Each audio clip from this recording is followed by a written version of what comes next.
Chapter चल रहा है दोस्तों, और उसमें हम आगे की बात करते हैं। पार्ट 1 में हमने देख लिया था कि राजस्थान में लोहा, तांबा और सोना कहाँ कहाँ मिलते हैं।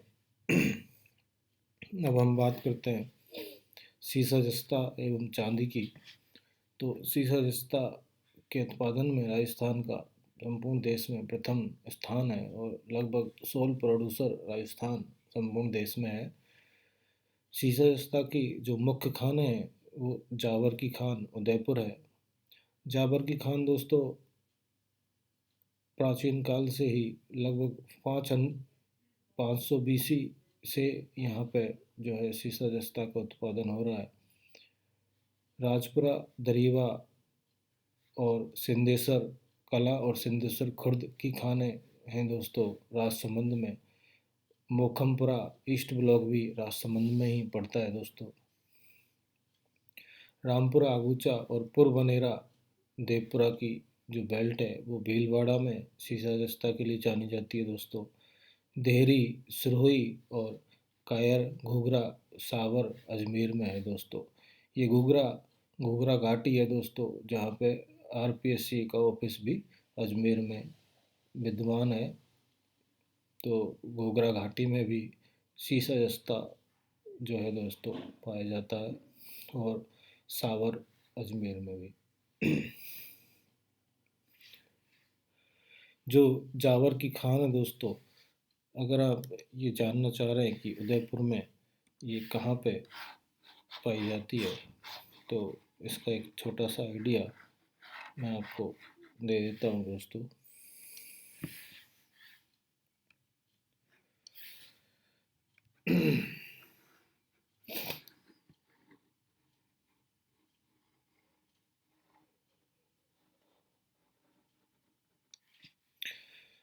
ये आपका उदयपुर सिटी है जैसे दोस्तों, तो इसके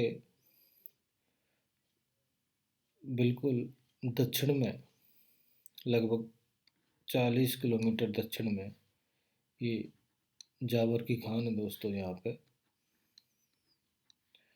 और इसके पूर्व पश्चिम में दोस्तों यहाँ पे जैसमंद झील है, और उदयपुर, ये आपका उदयपुर है।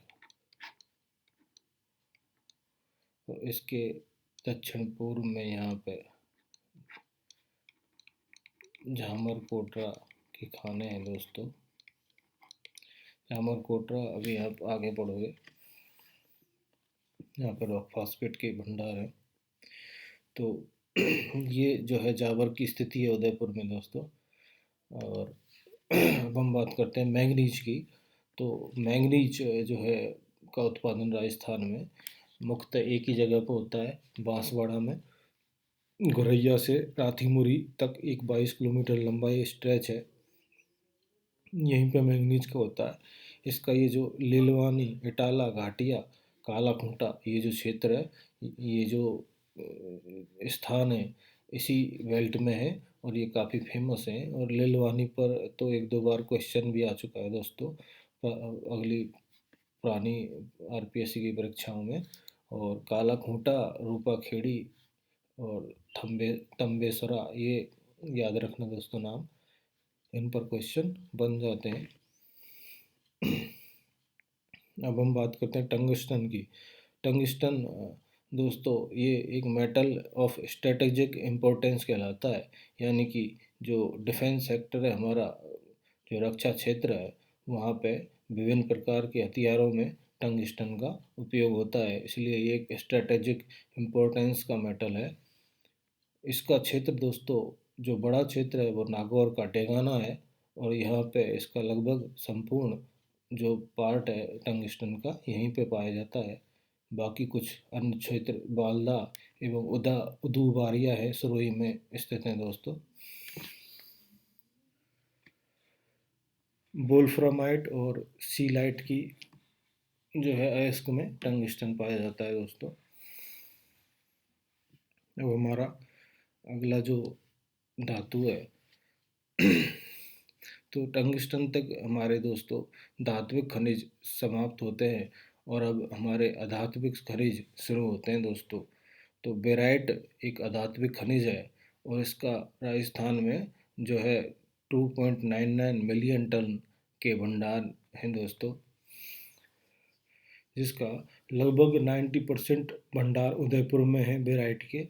और ये रेल पतलिया जगह है, यहाँ पे इसके उदयपुर में भंडार है। बाकी कुछ लगभग 8-10% भंडार अलवर में है और बाकी छोटे मोटे राजसमंद, बूंदी और भीलवाड़ा में है। तो दोस्तों उदयपुर जो है बेराइट का सबसे बड़ा क्षेत्र है। उसके बाद कैल्साइट। कैल्साइट का दोस्तों सिरोही में सबसे बड़ा भंडार है, बेल का पहाड़ और खिला में। उसके बाद डिंकली और गायफल एंड राबचा उदयपुर में, और जयपुर, सीकर और भीलवाड़ा में इसके भंडार हैं दोस्तों। तो सिरोही, उदयपुर और भीलवाड़ा एक बेल्ट हो गई, उसके अलावा जयपुर और सीकर एक बेल्ट हो गई। अब है दोस्तों किले। इसके अंदर सभी प्रकार की किले आती है, बॉल किले, फायर किले एंड चाइना किले, जिसको कैवलिन भी बोलते हैं दोस्तों। बॉल किले के 31.81 मिलियन टन भंडार राजस्थान में है दोस्तों, और फायर किले के 66.42 मिलियन टन भंडार राजस्थान में है, और चाइना किले के 432.51 मिलियन टन भंडार राजस्थान में पाए जाते हैं दोस्तों। इसका जो मुख्य क्षेत्र है वो बीकानेर है। बीकानेर में जो है किले का सबसे बड़ा क्षेत्र है दोस्तों, और इसीलिए बीकानेर में जो सिरेमिक पार्क है हमारे देश का, जो इंडस्ट्रियल पार्क है, सिरेमिक पार्क, वो बीकानेर में ही डेवलप किया जा रहा है। उसके अलावा बाकी इसके क्षेत्र हैं दोस्तों, वो पाली, जैसलमेर, नागौर और बाड़मेर में भी, यानी कि पश्चिमी राजस्थान का लगभग पूरा क्षेत्र है। बीकानेर, पाली, जैसलमेर, नागौर, बाड़मेर। फिर आपके दक्षिण पूर्वी राजस्थान में चित्तौड़गढ़, भीलवाड़ा, बूंदी हो गया आपका। फिर बूंदी से ऊपर सवाई माधोपुर, करौली, और फिर ऊपर और जयपुर, सीकर, अजमेर, और फिर ये सब क्षेत्र इसमें आ जाते हैं दोस्तों।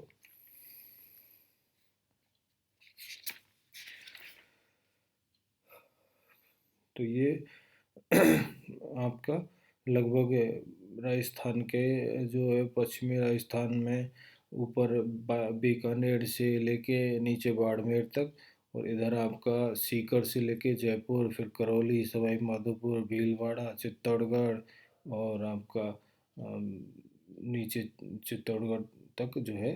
तो ये क्षेत्र इधर के आ गए। तो लगभग दोनों तरफ का राजस्थान इसमें कवर होता है किले में। और आपको अभी देखा ही था पार्ट 1 में आपने कि किले में राजस्थान जो है एक मेजर प्रोडक्शन वाला रोल अदा करता है। उसके बाद दोस्तों डोलोमाइट आता है। डोलोमाइट जो है आपका 599.40 मिलियन टन उसके भंडार राजस्थान में है। अजमेर, भीलवाड़ा, चित्तौड़गढ़, जयपुर, जैसलमेर, जोधपुर, उदयपुर, राजसमंद, यानी कि आपके मेवाड़ का क्षेत्र हो गया पूरा, उदयपुर, चित्तौड़, राजसमंद, भीलवाड़ा, ये तो पूरा आपका मेवाड़ का क्षेत्र हो गया। उसके अलावा आपका जयपुर, अजमेर हो गया, और पश्चिमी राजस्थान से जैसलमेर और जोधपुर हो गए। तो ये क्षेत्र आपके डोलोमाइट के होते हैं। अगला आता है दोस्तों लिग्नाइट।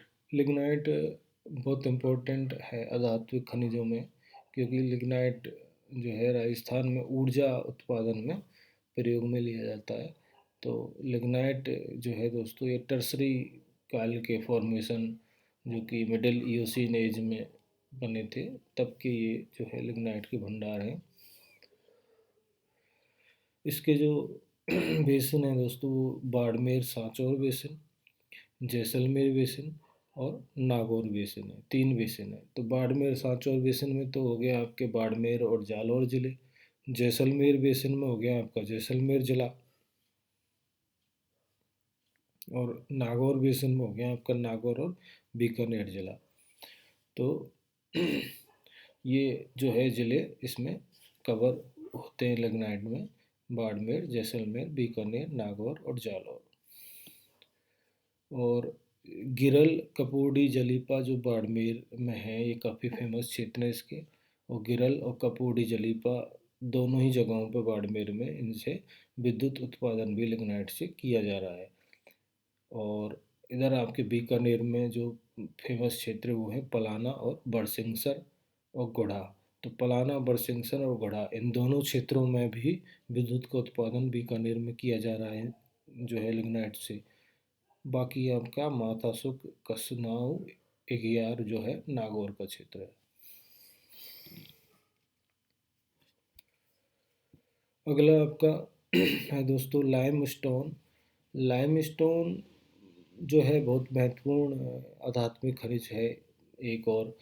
तो लाइमस्टोन के भंडारों की बात करें तो राजस्थान का तीसरा स्थान आता है। लगभग 12% भंडार देश के राजस्थान में है। और उत्पादन की बात करें राजस्थान से तो राजस्थान का स्थान दूसरा, सेकंड पोजीशन आती है। और लगभग देश का 19% प्रोडक्शन राजस्थान से होता है लाइमस्टोन का। अब लाइमस्टोन क्यों महत्वपूर्ण है दोस्तों? क्योंकि लाइमस्टोन का सीधा सीधा सबसे ज़्यादा प्रयोग होता है सीमेंट बनाने में। उसके बाद इसका दूसरा प्रयोग होता है स्टील इंडस्ट्री में। और तीसरा प्रयोग होता है केमिकल इंडस्ट्री में। तो दोस्तों तीनों ही बहुत महत्वपूर्ण इंडस्ट्री है। सीमेंट और स्टील इंडस्ट्री तो हमारी जो बेसिक इंडस्ट्री होती है उनमें आती है। तो इसलिए लाइमस्टोन का बहुत ज़्यादा महत्व है।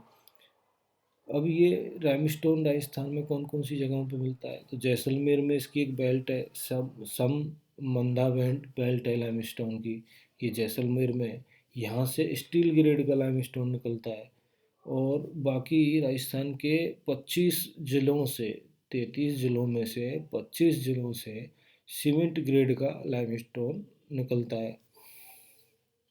और मेनली जो लाइमस्टोन के क्षेत्र हैं बड़े बड़े, उनमें चित्तौड़गढ़, नागौर और जैसलमेर, पाली, झुंझुनू, सिरोही, अजमेर, बांसवाड़ा और उदयपुर है। तो मोटा मोटी देखा जाए तो चित्तौड़गढ़ और नागौर सबसे बड़े क्षेत्र हैं जहाँ से सीमेंट ग्रेड जो है आपका लाइमस्टोन निकलता है।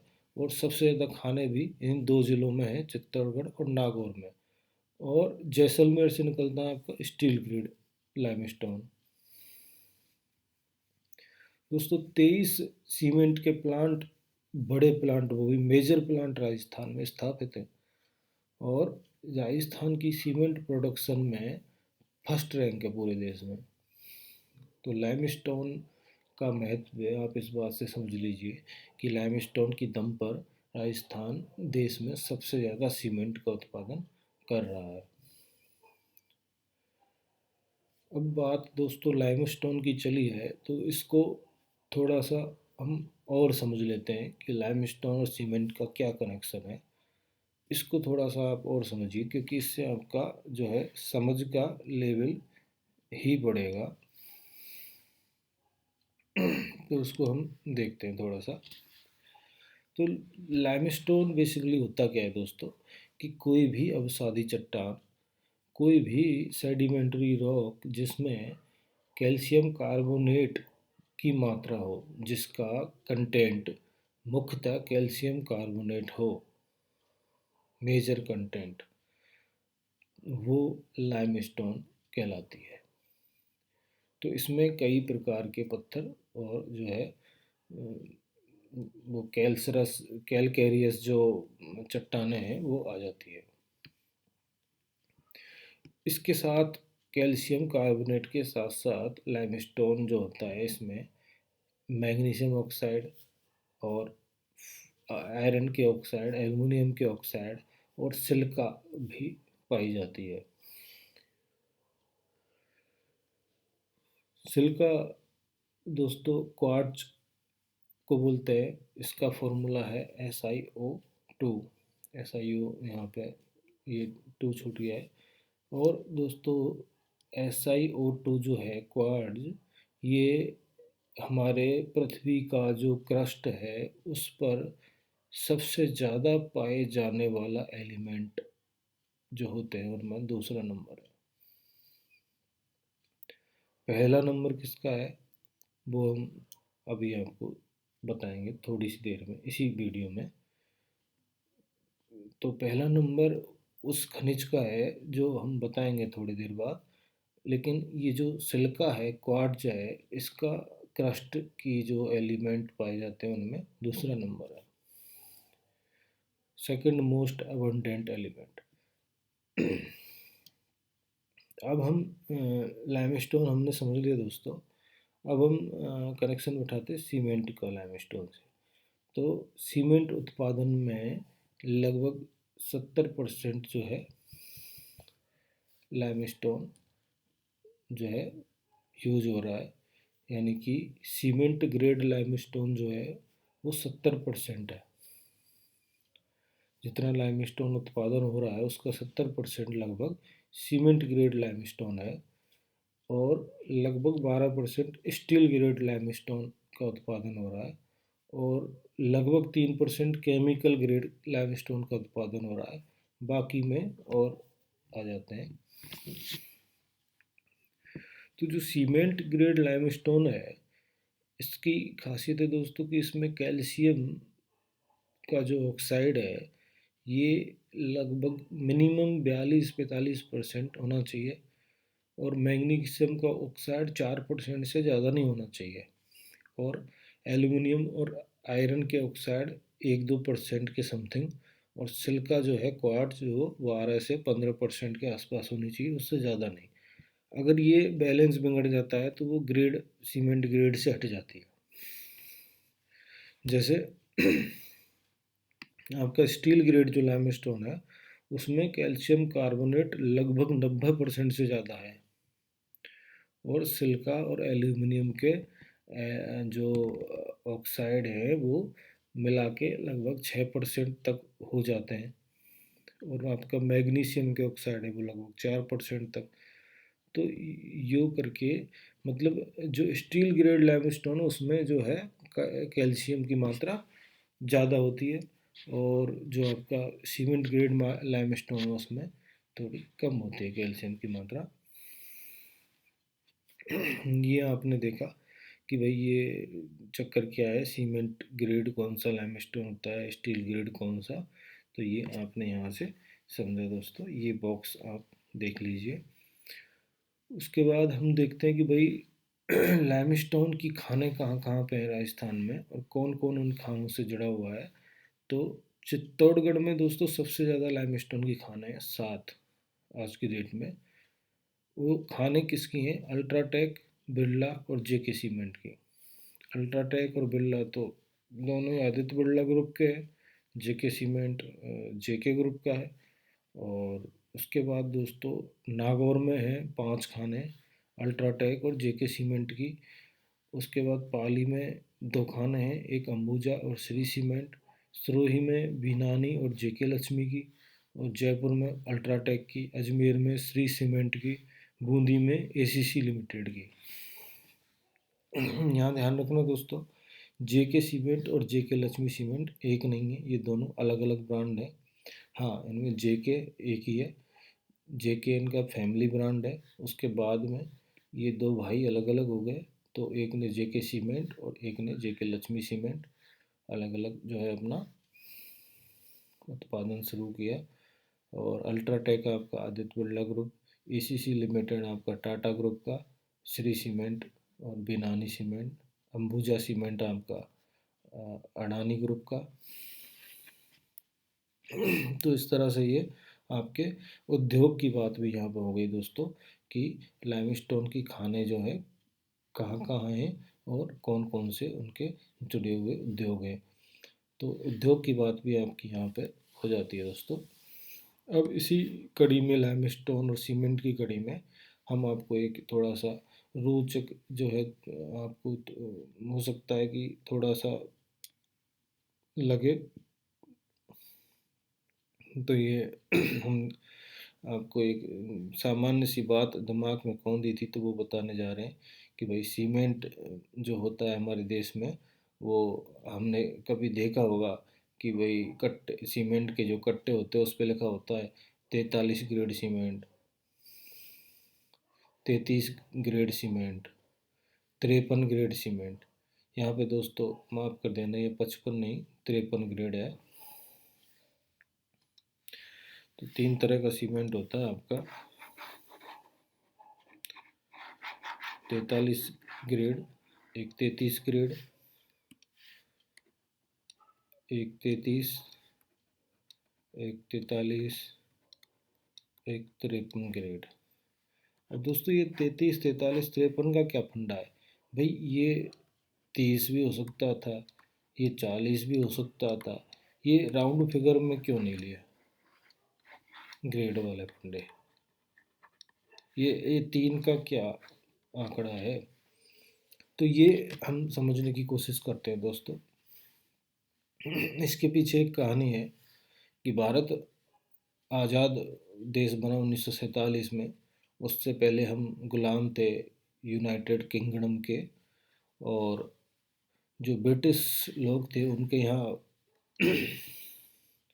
पे जो स्टैंडर्ड हैं मापने के, वो चलते हैं ब्रिटिश स्टैंडर्ड्स, जिनको बोलते हैं BS। जैसे आज की डेट में हमारे यहाँ चलते हैं इंडियन स्टैंडर्ड, जिनको हम छापा मारते हैं IAS के मार्क से। तो 1947 से पहले हमारे यहाँ चलते थे BS, ब्रिटिश स्टैंडर्ड।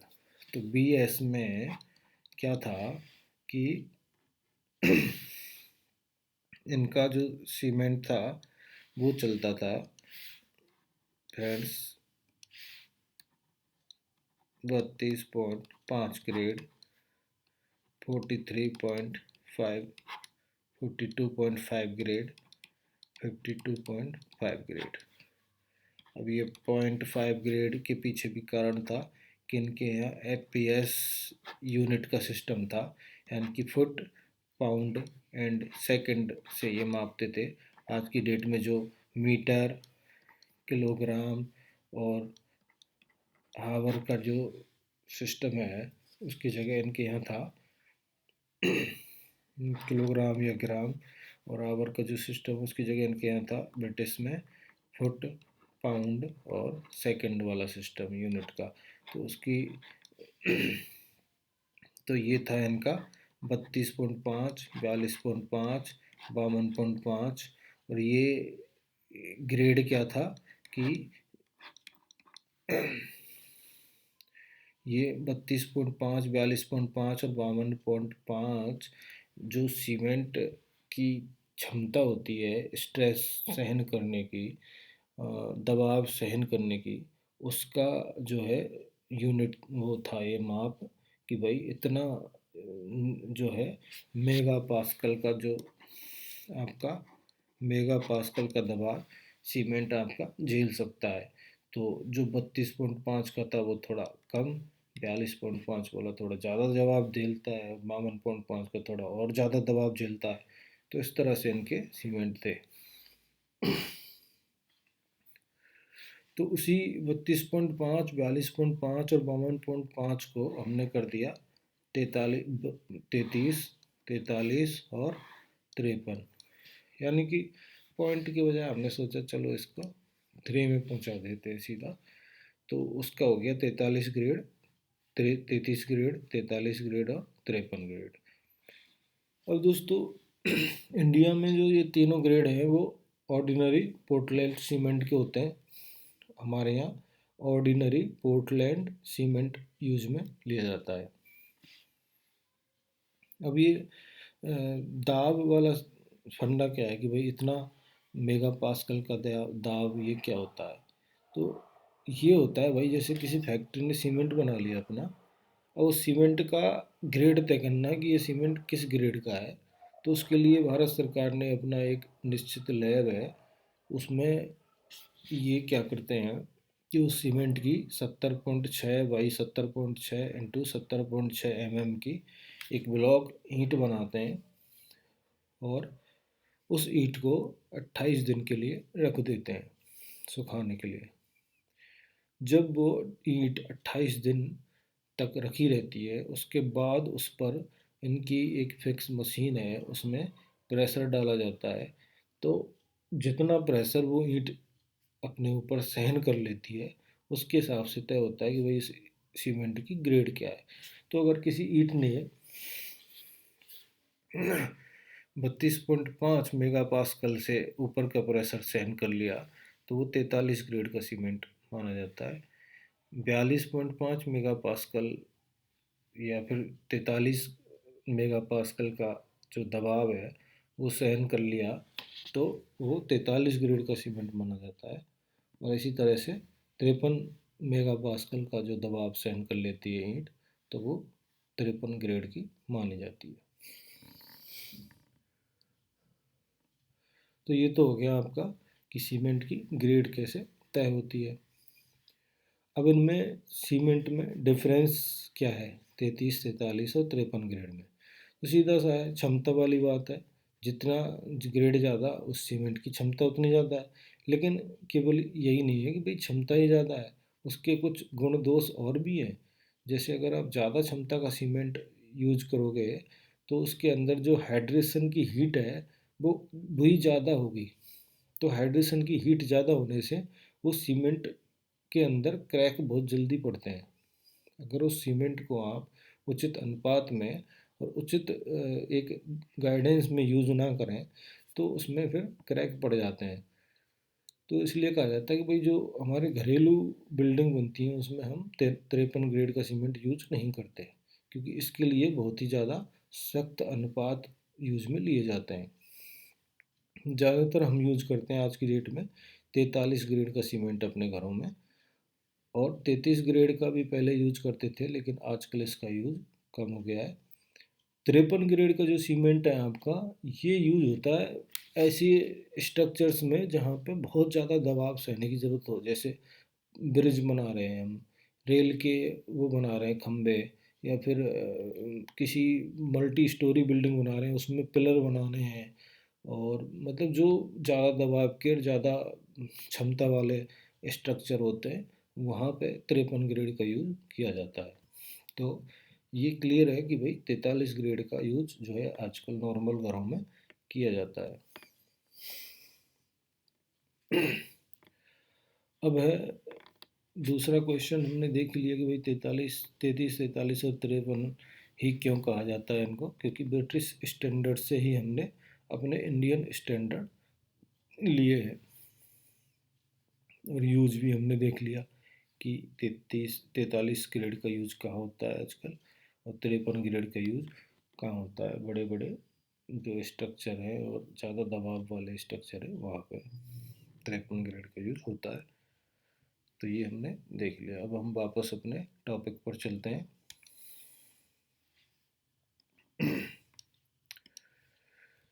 टॉपिक में आता है हमारा अगला पॉइंट दोस्तों, फेल्सपार का।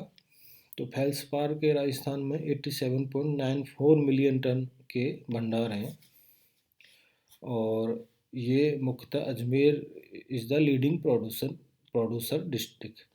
तो इसका लगभग 90% से ऊपर भाग अजमेर में मिलता है। भीलवाड़ा, राजसमंद, पाली, टोंक, सीकर में थोड़े थोड़ा मिलता है। तो आप अजमेर को याद रखें, उसके अलावा अजमेर से सटा हुआ है भीलवाड़ा और राजसमंद और पाली और टोंक। ये चारों डिस्ट्रिक्ट अजमेर से लगे हुए हैं। तो अजमेर इसका सेंटर पॉइंट हो गया फेल्सपार का। फेल्सपार की कहानी ये है दोस्तों कि ये भी एक तरह की मिट्टी होती है, क्ले टाइप होती है, और इसका उपयोग होता है सिरेमिक बनाने में, सिरेमिक जैसे और टाइल बनाने में। सिरेमिक की जो टाइल्स आजकल आ रही हैं, तो जो राजस्थान का फेल्सपार है ये लगभग पूरा का पूरा कहाँ जा रहा है, गुजरात जा रहा है, और गुजरात में इससे बन रही हैं टाइल्स। इससे रिलेटेड दोस्तों एक वाक़या हुआ था कि 2020 में राजस्थान गवर्नमेंट ने फेल्सपार को राजस्थान से बाहर ले जाने पर रोक लगा दी कि भाई राजस्थान से बाहर ये नहीं ले जा सकते। क्योंकि होता क्या था कि राजस्थान से बाहर फेल्सपार जा रहा था और वहाँ पर टाइल बन रही थी, तो राजस्थान की इंडस्ट्री इससे डेवलप होने से रह रही है। राजस्थान के इंडस्ट्री को फेल्सपार मिल नहीं पा रहा था, सारा का सारा गुजरात जा रहा था। तो राजस्थान सरकार ने इस पर रोक लगाई। हालांकि फेल्सपार के जो प्रोड्यूसर थे, जो खनन वाले लोग थे, वो राजस्थान हाई कोर्ट में इसके खिलाफ गए, रोक के खिलाफ, और राजस्थान हाई कोर्ट ने इस रोक को हटा दिया। तो फेल्सपार जो है मुख्यतः टाइल जो है बनाई जाती हैं इससे, सिरेमिक की, और ये कहाँ मिलता है? अजमेर में। अगला है दोस्तों हमारा पन्ना, एमराल्ड। एमराल्ड का मुख्य क्षेत्र है राजसमंद डिस्ट्रिक्ट में, अजमेर में। तो ये अजमेर से राजसमंद तक एक लंबी बेल्ट है, 221 किलोमीटर की। अजमेर में, राजसमंद में है इसका क्षेत्र गमगुड़ा, और अजमेर में है ये बुवानी और मोहामी, राजगढ़, तीखी और कालागुमान इसके कुछ स्थल है राजसमंद में। इसी बेल्ट में ये स्थल पाए जाते हैं। कालागुमान आप याद रखना, ये थोड़ा सा पूछ सकते हैं कि भाई कालागुमान क्या है। तो ये पन्ना का क्षेत्र है कालागुमान। पन्ना कलर में जो है लाल होता होगा, बट जो है मिलता कालागुमान में है, तो ऐसे शायद आपको याद रह जाए।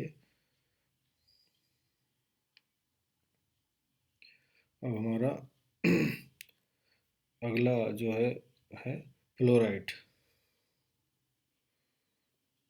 फ्लोराइट मिलता है दोस्तों मुख्यतः डूंगरपुर।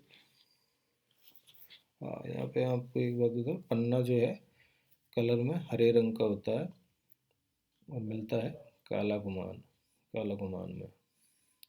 फ्लोराइट आपका दोस्तों मांडो की पाल, डूंगरपुर में और जालौर में, और ये चौकरी, चपोली, सीकर में। तो इसके बहुत ही अलग अलग डिस्ट्रिक्ट हो गए। डूंगरपुर कहीं पे, जालौर कहीं पे, और सीकर कहीं पे। याद तो करने पड़ेंगे दोस्तों। तो ये देख लीजिए कि बहुत ही विषम डिस्ट्रिक्ट हैं। फ्लोराइड तीनों डिस्ट्रिक्टों में मिल रहा है। ऊपर उत्तर में सीकर, इधर आपका पश्चिम में, थोड़ा दक्षिण पश्चिम में जालौर, और आपका डूंगरपुर एकदम दक्षिण में। अब है आपका गार्नेट। गार्नेट तांबड़ा जिसको कहते हैं दोस्तों। तो तांबड़ा गार्नेट की मैंने बात करी थी आपको, 2004-05 तक राजस्थान इसका सोल प्रोड्यूसर था, लेकिन अभी नहीं है। तो तांबड़ा या गार्नेट जो है दो तरीके का होता है। एक तो जैम वैरायटी का होता है, एक अब्रेसिव वैरायटी का होता है। जैम वैरायटी का थोड़ा सा फाइन होता है, अब्रेसिव का थोड़ा खुरदुरा जिसको बोलते हैं। तो ये उदयपुर, अजमेर, भीलवाड़ा, राजसमंद और टोंक इसके मुख्य क्षेत्र हैं। पूरा का पूरा अरावली बेल्ट है ये, उदयपुर से लेके ऊपर अजमेर तक। तो ऊपर से अगर हम शुरू करें तो अजमेर सबसे उत्तर में, फिर टोंक, फिर भीलवाड़ा, फिर राजसमंद, फिर उदयपुर।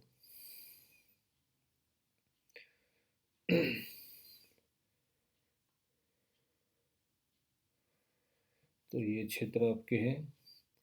जैम वैरायटी का ये जो है टोंक में पाया जाता है, कल्याणपुर से राजमहल तक जैम वैरायटी का पाया जाता है टोंक में।